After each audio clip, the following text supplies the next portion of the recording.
This is a reading from the Notebooks 1943 by Maria Valtorta, April the 23rd, the morning of Good Friday. And a footnote says, this is the first dictation received by Maria Valtorta. Marta Dictation, who lived with the writer for many years, states that it took place around midday on April the 23rd, 1943, Good Friday, and that Maria was left surprised, confided this fact to her, and asked her to go and bring Father Migliorini. Marta left the house, resorting to a ploy so as not to arouse the curiosity of Maria's mother, who was a very authoritarian woman and not inclined towards religious matters. Father Migliorini came at once and remained in intimate conversation with the infirm writer.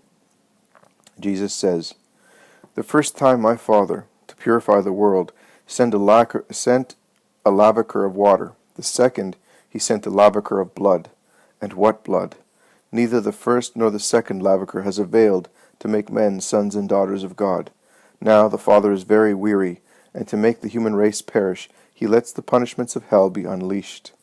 For men have preferred hell to heaven, and their dominator, Lucifer, tortures them to spur them to curse us, so as to render them his sons and daughters completely.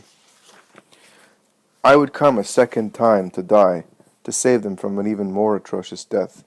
But my Father does not allow me to. My love would permit it. Justice does not. It knows that it would be useless. It will thus come only at the final hour, but woe to those who will see me in that hour after having chosen Lucifer as their Lord. There will be no need for weapons in the hands of my angels to win the battle against the Antichrists. My look will suffice.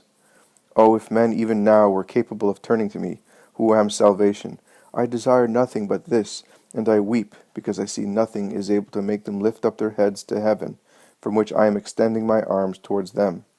Suffer, Maria, and tell the good to suffer, to substitute for my second martyrdom, which the Father does not want me to carry out. To every creature practicing self-immolation, it is granted to save some souls. Some.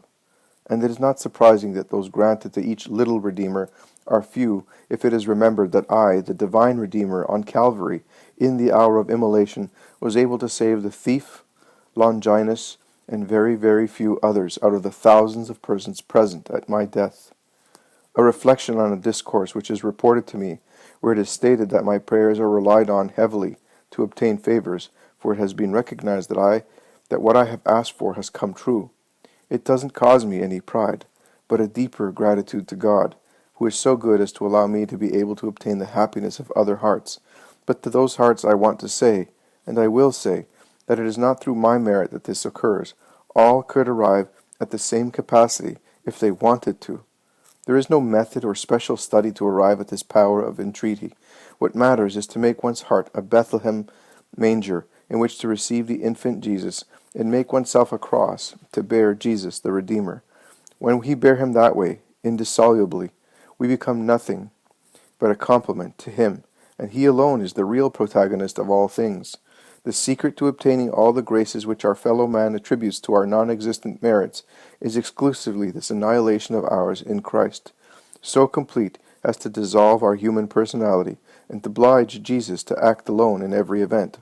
All we do is take to him the voices of individuals joined to a kiss of love. He does the rest.